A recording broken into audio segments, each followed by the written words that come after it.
Երեք հետևեցիք Գյումրու քաղաքապետի տեխնացուների բանավեճին հանրային եթերում եւ ինչ տպավորություններ ձեր մոտ, որովհետեւ բանավեճից կարճ ժամանակ անց քննադատությունների կենտրոնում հայտնվեց հենց իշխող ուժի տեխնացուն, թե ինչպես է նա արձագանքում օրինակ ենթադրյալ կոռուպցիայի վերաբերյալ հանցագործության մասին հաղորդում տալու եւ մարդիկ վերլուծաբանները գնահատում էին, որ դա ավելի շատ այսպես մայլի տղեկի խոսակցություն էր, քան քաղաքապետի տեխնացուների բանավեճ, էլի շեշտելով, որ այն առաջնահերթությունները, որոնք ձեր ուժն է, հա, հայտարարում կոռուպցիայի դեմ պայքար եւ այլն, ձեր տեխնացուի հայտարարությունները ասում էին, որ հակասում է դրան եւ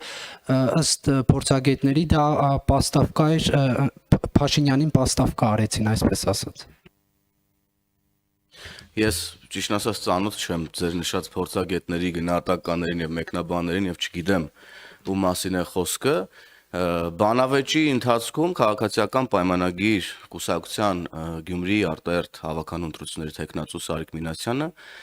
բոլորն էլ տեսան, հնարավորինս փորձեց ներկայացնել այն ծրագրերը, որոնք մեր կուսակցությունը Սարիկ Մինասյանի գլխավորությամբ քաղաքացու քվեն ստանալու դեպքում պետք է իրականացնի Գյումրի քաղաքում եւ լուծի տարիներով կուտակված շատ խորը խնդիրներ։ Ինչ վերաբերում է դրան նախորդող դեպքերի վերաբերյալ ուրեմն հարցադրումներին եւ բանավեճի այդ հատվածին, ես բնավ չեմ կիսում ձեր նշած փորձագետների դիտարկումները,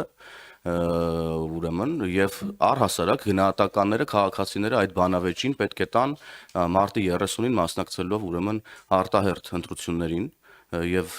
սա է գնահատական, այլ գնահատականները մարդկանց առանձին գնահատականներն են, ես դրանք չեմ կիսում։ Շնորհակալ եմ։ Իրականում խնդրեմ։